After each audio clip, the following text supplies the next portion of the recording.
इस पावन कर्म स्थली में सांगरिया के सम्मानित नागरिक गणों का अपन 75वां स्वतंत्रता दिवस हार्दिक उल्लास से मना रहे हैं।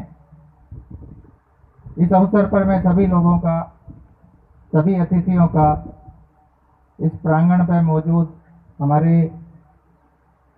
विभिन्न कर्मचारियों का और एनसीसी और मीडिया के कर्मचारियों का हार्दिक अभिनंदन करता हूं। आज हम इस अवसर पर यहाँ पर एकत्र हुए हैं। ये अवसर है हमारे देश के शहीदों को, हमारे देश के क्रांतिकारियों को याद करने का, उनकी आहुतियों को, उनके बलिदानों को इस अवसर पर हम याद करते हैं और हमारी आने वाली पीढ़ियां भी इस यादगार को अक्सर हमेशा बनाए रखती है। ये अवसर है समानता का, ये अवसर है स्वतंत्रता का।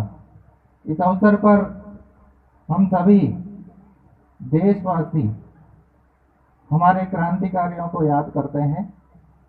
1857 से 1947 तक जितने भी हमारे देश में क्रांति का बिगुल बजाते हुए अंग्रेजों की दास्ता से हम मुक्त हुए थे, उस अवसर पर 15 अगस्त 1947 को हमारा देश आज़ाद हुआ। क्रांति की विभिन्न लड़ाइयाँ हमने लड़ी, विभिन्न हमारे देश के प्रांतों में आज़ादी का बिगुल बजते हुए अपने क्रांतिकारियों ने देश के नाम पर अपनी प्राणों की आहुति दी। इस अवसर पर मैं सभी व्यक्तियों से आह्वान करता हूं कि हमारे देश में जो भी आतंकवादी घटनाएं होती है, जो भी देश को विखंडित करने की साजिशें पड़ोसी मुल्कों द्वारा रची जाती है, उसका हम सभी नागरिक मिलकर डटकर सामना करें। 1857 में अंग्रेजों से लड़ते हुए तांता टोपे, महारानी लक्ष्मीबाई, मंगल पांडे से लगाकर महात्मा गांधी, चंद्रशेखर आजाद, भगत सिंह, सुभाष चंद्र बोस, अशफाक उल्ला खां, शहीद राजगुरु, इन सबको हमें याद रखना है। इनके बलिदान को हम भूल नहीं सकते। हमारा देश आज़ादी का अमृत महोत्सव मना रहा है। इस अवसर पर राष्ट्रपिता महात्मा गांधी द्वारा विभिन्न प्रकार के जो आंदोलन किए गए थे, चाहे वो चंपारण का आंदोलन था, चाहे खेड़ा का आंदोलन था, नमक सत्याग्रह था, दांडी यात्रा थी, सविनय अवज्ञा आंदोलन था, इन सभी आंदोलनों को हमारी पीढ़ी याद रखे।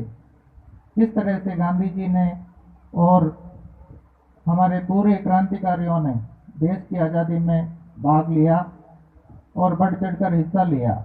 उससे हमारा वतन अंग्रेजों की दास्ता से मुक्त हुआ। हमें अपने देश का सम्मान हमेशा बरकरार रखना चाहिए। पूरे विश्व को हमारे देश से बहुत उम्मीदें हैं। अभी हाल ही में ओलंपिक खेल हुए हैं, हमारे देश का नाम पूरे विश्व में ऊंचा किया है हमारे खिलाड़ियों ने। हमारे देश में रोजगार की कमी नहीं है, संसाधनों की कमी नहीं है। हमारे देश में जो सरकारें हैं वो स्किल डेवलपमेंट के लिए काम कर रही है। विज्ञान और चिकित्सा के क्षेत्र में हमने अच्छे काम किए हैं।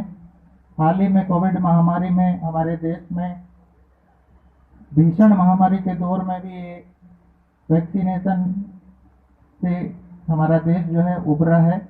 आप सभी से मेरा अनुरोध है कि कोविड महामारी के दौरान जो सरकारों ने टीकाकरण अभियान चलाया था, उसमें काफ़ी उन्नति के